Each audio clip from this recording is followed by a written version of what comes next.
going to use the Brahms Opus 79 number 2 Rhapsody as an example of a piece that has very big spread out double octaves, where the double octaves aren't octaves in unison with the right and left hand, but are oftentimes thirds and sixths.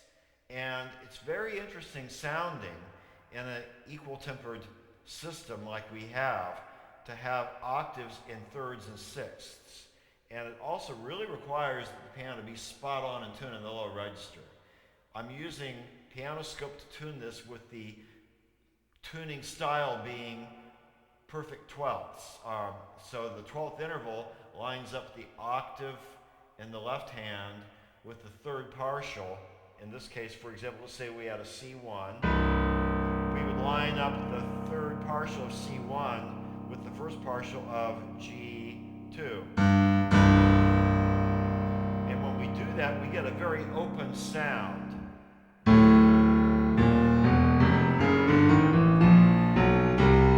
And it creates a lot of tension, though, in the thirds and sixths. You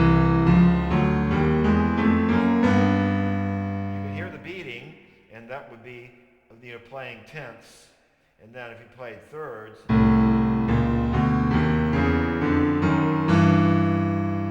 obviously you hear the beating there too.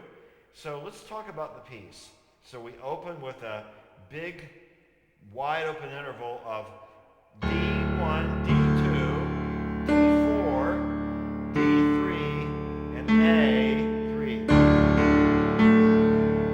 And now we go to a E-flat chord where the third of the chord is the octave in the bottom, which is G1 and G2, with an E-flat 4 and an E-flat 3, and the fifth being the B-flat.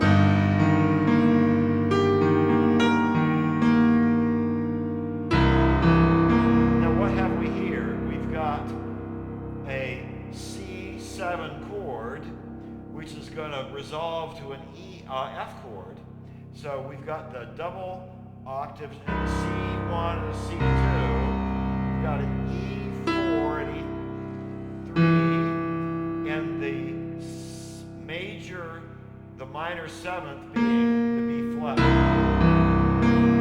Now, instead of resolving with the being the F at the bottom, no, it resolves with the A at the bottom. So we've got the third of the chord being the double octave A, the root of the chord being the octave F above it, and then the fifth.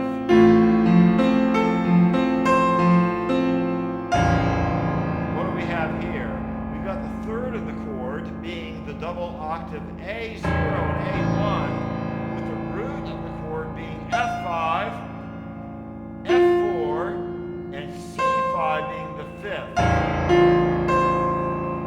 Very interesting.